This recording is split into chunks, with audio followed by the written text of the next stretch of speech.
महाराष्ट्राचा आवाज, आपल्या हक्काचा. नवा आवाज महाराष्ट्र न्यूज चॅनल मध्ये आपले स्वागत आहे. तर पाहूया आजच्या महत्त्वाच्या काही घडामोडी. उल्हासनगर कल्याण परिसरातील वाहतूक कोंडी कमी करण्यासाठी महत्त्वाचा ठरलेला शहाड उड्डाण पूल अखेर पूर्णत्वास पोहोचला आहे. मात्र पुलाचे उद्घाटन होण्यापूर्वीच राजकीय वाहतूक कोंडी इतकी वाढली की अखेर एकाच दिवशी 3 उद्घाटने घडून आली.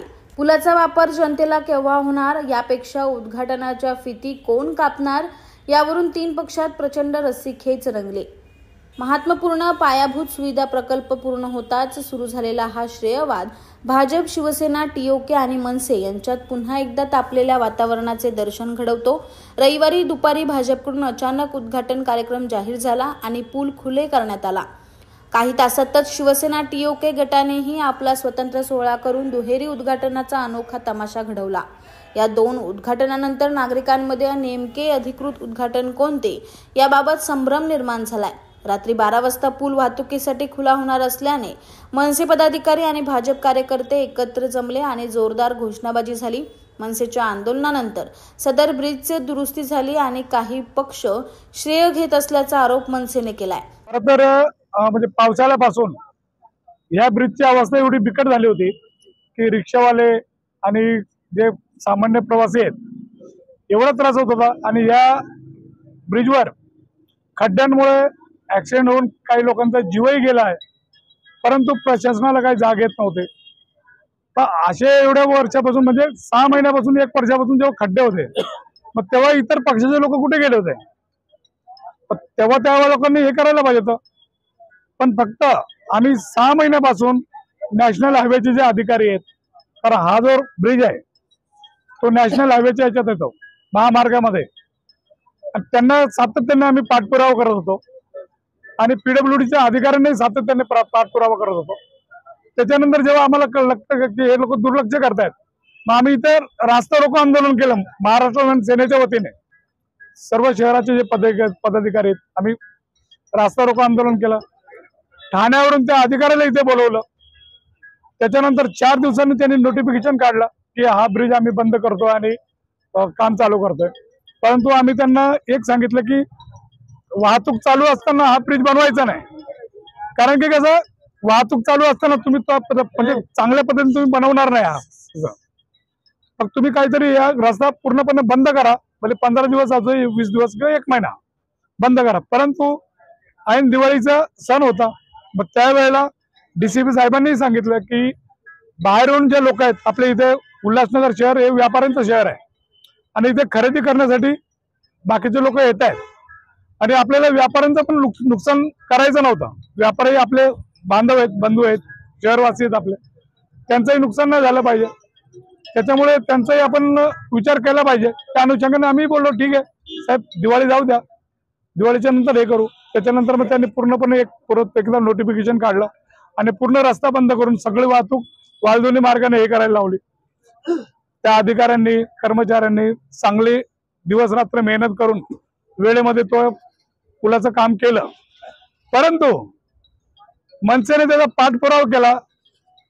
तुम्ही आज श्रेय घ्यायला येतात. रात्री 12 नंतर पूल सुरू झाल्यामुळे वाहतुकीला दिलासा मिळालाय, पण त्याहून मोठी वाहतूक कोंडी सध्या राजकीय श्रेयवादाच्या गल्लीमध्ये झाल्याचे पाहायला मिळाले. आगामी निवडणुकाच्या तोंडावर या पुलावरून राजकारणाला आणखी गती मिळणे निश्चित आहे. ब्रिज का रिपेयरिंग का काम पूरा हो गया है और अभी इसको चालू किया जा रहा है.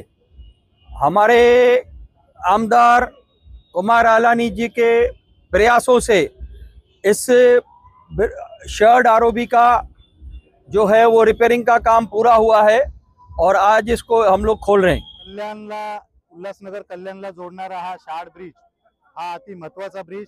या ब्रिजची नादुरुस्त झाला होता, कधीही त्याची पडू शकेल असं नादुरुस्त झाला होता. येण्या जाणाऱ्या वाहतुकीसाठी खूप अडथळा निर्माण होत होता आणि मग हे ब्रिज चांगल्या प्रकारे बनला पाहिजे, याची दुरुस्ती झाली पाहिजे, डागडुगीची झाली पाहिजे. यासाठी माननीय खासदार डॉक्टर श्रीकांत शिंदे साहेबांनी नॅशनल पीडब्ल्यूडीला संपर्क केला, त्यांच्याशी चर्चा केली, कसा करता येईल, काय करता येईल, त्या पद्धतीने हे काम सुरू झालं आणि 23 तारखेला हा पूल लोकांच्या येण्या जाण्यासाठी सुरू होईल अशी डेडलाईन दिली गेली. आणि त्यानंतर या पुलाचं काम सुरू झालं. मधीत आम्ही येऊन या पुलाची पाहणी केली. या पुलाचं काम व्यवस्थितरित्या चाललंय की नाही चाललंय ती पाहणी केली. काम चांगलं झालेलं आहे. 3 वर्षाची त्यांनी ब्रिजला 3 वर्ष काय होणार नाही, कमीत कमी 3 वर्ष हे काम चांगलं राहील अशी गॅरंटी दिलेली आहे. आणि हे काम झाल्यानंतर याचं लोक अर्पण सोहळा करण्याचा प्रयत्न कोणीतरी करण्याची घोषणा केली. तर घोषणा केली तर केली, पण ते लोक अर्पण सोहळा झाला पाहिजे. लोकांना 23 तारखेची डेडलाईन दिली, मग 24 तारखेला लोक अर्पण सोहळा का? मग त्यानंतरही ज्यांनी काम केलं त्यांच्या कामाचं श्रेय आपण दुसऱ्याच्या कामाचं श्रेय घ्यायचा प्रयत्न या ठिकाणी भारतीय जनता पार्टीचे आमदार कुमार आयलानी करताना दिसत होते. आणि म्हणून त्यांना कळालं की आज आम्ही उद्घाटन करणार आहोत, लोकांसाठी हा ब्रिज ओपन करणार आहोत, खुला करणार आहोत येण्या जाण्यासाठी. त्यांनी लगेच आज आमच्या अगोदर येऊन उद्घाटन केलं. मी त्यांना सांगतो की तुम्ही स्वतः काम करा, काम तुम्ही कराल तर आम्ही कधी तुमच्या कामाचं श्रेय घेणार. इस बड़े डिजिटल दुनिया में हर बिजनेस की एक कहानी है जो सुनाई जानी बाकी है। THRM में हम आपके डिजिटल सपनों को हकीकत में बदलते हैं। सोशल मीडिया से लेकर वेबसाइट्स तक, SEO से लेकर गूगल माई बिजनेस तक, हम आपकी ऑनलाइन प्रेजेंस मैनेज करते हैं, वो भी ऐसे प्राइसेस में जो आपकी जेब पर भारी ना पड़े। उल्लासनगर से लेकर फोर्ट मुंबई तक हम आपके डिजिटल सफर में आपका साथ देंगे। हमारे साथ जुड़िए और अपने बिजनेस को डिजिटल युग में फलते फूलते देखिए। THRM डिजिटल मार्केटिंग एजेंसी, जहां से आपका डिजिटल सफर शुरू होता है। बातम्या पाहण्यासाठी चॅनलला सबस्क्राईब करा, बेल आयकॉनवर क्लिक करा आणि रहा सतत अपडेट। तुमच्या परिसरातील काही घडामोडी किंवा समस्या असतील तर आमच्या वृत्तवाहिनीला संपर्क करा आणि तसेच सतत अपडेट राहण्यासाठी आमच्या वृत्तवाहिनीला सबस्क्राईब करा आणि बेल आयकॉन दाबायला विसरू नका।